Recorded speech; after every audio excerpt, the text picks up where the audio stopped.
আসসালামু আলাইকুম। আমার বলার কোনো ভাষা নেই,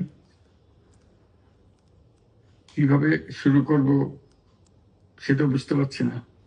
আমার মতো সারা দেশের লোক আজকে হতবাক। এরকম একটা কাণ্ড হতে পারে আমরা কেউ কল্পনা করিনি, কারো ধারণার মধ্যে ছিল না। কিন্তু এই অবিশ্বাস্য জিনিস আমাদেরকে হঠাৎ করে গ্রহণ করতে হয়েছে। মাইলস্টোন স্কুল অ্যান্ড কলেজের যে দুর্ঘটনা, প্রশিক্ষণ বিমান বিধ্বস্ত হয়ে এই কচি শিশুদের উপরে ঝাঁপিয়ে পড়ল, আগুনে পুড়ে মরল। মা বাপদের আমরা কি জবাব দেব? কি বলবো তাদেরকে? আমরা নিজেদেরকে তো জবাব দিতে পারছি না। অজানা শিশুদের মুখ সবার চোখে ভেসে উঠছে।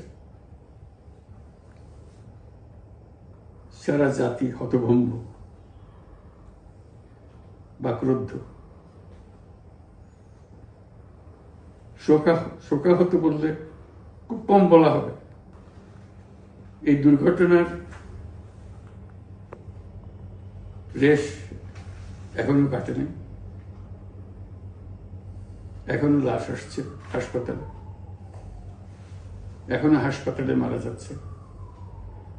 মা বাপ এখনো খোঁজ নিচ্ছে আমার সন্তান কোথায়, তাকে আর কোনোদিন চেনা যাবে কিনা।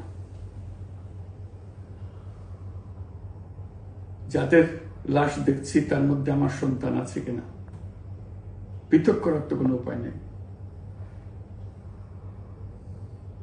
এরা আমাদের সবারই সন্তান, হঠাৎ করে চিরদিনের জন্য চলে গেল।